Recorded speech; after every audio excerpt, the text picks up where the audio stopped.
ভারত পায়ে পাড়া দিয়ে যুদ্ধ বাঁধিয়ে দিল। ভারত নিজে যখন চেয়েছে যুদ্ধ শুরু করেছে। আমাদের ক্ষেত্রেও যুদ্ধ চাওয়া না চাওয়াতে কিছু যায় আসে না। একদিন হুট করে দেখবেন ভারতের পশ্চিমবঙ্গে একটা অতর্কিত হামলা হয়েছে, যে হামলা ভারত নিজেই করবে। এরপর ভারতীয় মিডিয়া বলে দিবে এটা বাংলাদেশ করেছে। যেই বলা সেই কাজ। রাতের বেলা আমার আপনার ওপর বোমা ফেলে চলে যাবে। যুদ্ধ চায় না, যুদ্ধ চায় না, শান্তি চায় বলে কোনো লাভ নাই, কারণ আপনার প্রতিবেশী তো শান্তি চায় না। এজন্যই কূটনৈতিক দিক থেকে চিন্তা করলে পাকিস্তানকে নিয়ে আমাদের দোয়া করতে হবে। পাকিস্তানের ভাগ্য আর আমাদের ভাগ্য এই উপমহাদেশে এক সুতোই বাঁধা। পাকিস্তানের পরমাণু বোমা শুধু পাকিস্তানকেই টিকিয়ে রাখে নাই, বরং ঢাকাকেও অক্ষত রাখছে দিল্লির কাছে থেকে। বাংলাদেশ আজ ভারতের চোখে চোখ রেখে কথা বলছে, নিজের ন্যায্য দাবি আদায়ের জন্য বিভিন্ন দাবি দাওয়া উপস্থাপন করছে, যেটা ভারতের কাছে একেবারে অবিশ্বাস্য। বাংলাদেশ এই সাহস কোথায় পেয়েছে? এখানে একটু হলেও পাকিস্তানের হাত আছে। পাকিস্তানের সাথে জোড়া লাগা সম্পর্কই এই সাহসের মূল।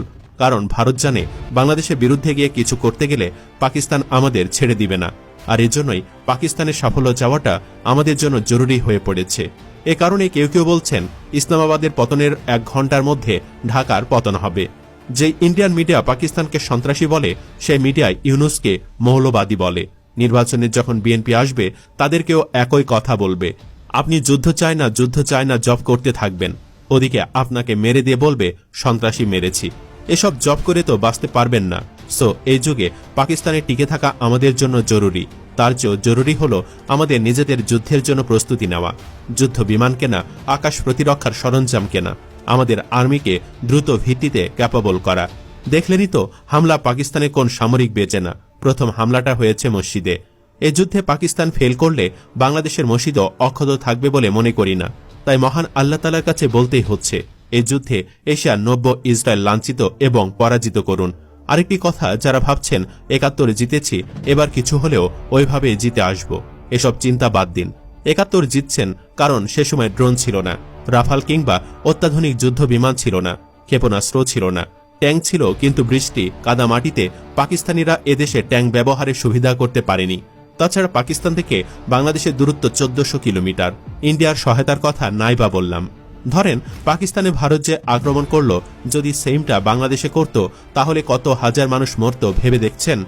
আজকাল যুদ্ধ লাগলে কি দিয়ে জিতবেন? পার্টি দিয়ে, মুক্তিযুদ্ধের চেতনা দিয়ে, মার্চ টু দিল্লি দিয়ে, ফেসবুক যোদ্ধা দিয়ে, স্কুল কলেজ বিশ্ববিদ্যালয়ের পদধারী সভাপতি ও সহসভাপতি দিয়ে, চাটাচাটি দিয়ে, 10টা হুন্ডা 10টা গুন্ডা দিয়ে, নির্বাচন দিয়ে? না, এসবের কোনো কিছু দিয়েই ভারতকে প্রতিহত করতে পারবেন না। স্বাধীনতা 54 বছর দেশকে শক্তিশালী করার বহুত সময় পেয়েছিল এদেশের সরকাররা, বিশেষ করে আওয়ামী লীগ। তারা না পারল স্বাধীনতা রক্ষা করতে, না পারল দেশকে শক্তিশালী করতে, না পারল দুর্নীতি বন্ধ করতে। গত কয়েক রাতে ঘুমাতে পারিনি, শুধু চিন্তা করেছি এমন হামলা যদি আমার দেশে হয় তাহলে আমরা করবটা কি। সেদিন নিউজে দেখলাম আমাদের একটা যুদ্ধ বিমান আছে, সেটা নাকি মেরামত করতে হবে। এই মেরামতি মাল দিয়ে কি যুদ্ধ হয়? আমরা যুদ্ধ চাই না, তবে শক্তিশালী হতে চাই, যেন কেউ হুমকি ধামকি দেওয়ার আগে কয়েকবার চিন্তা করে। ইউনূসের সরকারকে বলতে চাই, দয়া করে সবচেয়ে বড় বাজেটটা সশস্ত্র বাহিনীকে দেন, উন্নত প্রযুক্তিতে ঢুকেন, ইঞ্জিনিয়ারিং, মেডিকেল বিশ্ববিদ্যালয়গুলো কাজে লাগান। বাংলাদেশের খুব জরুরি ভিত্তিতে এয়ারফোর্সের আপগ্রেডেশন দরকার। সুপ্রিয় দর্শক, ভিডিওতে আলোচিত এসব বিষয়ের সাথে আপনি কি একমত? কমেন্ট বক্সে জানিয়ে দিন আপনার মতামত। ভিডিও ভালো লাগলে লাইক দিন এবং শেয়ার করুন। আর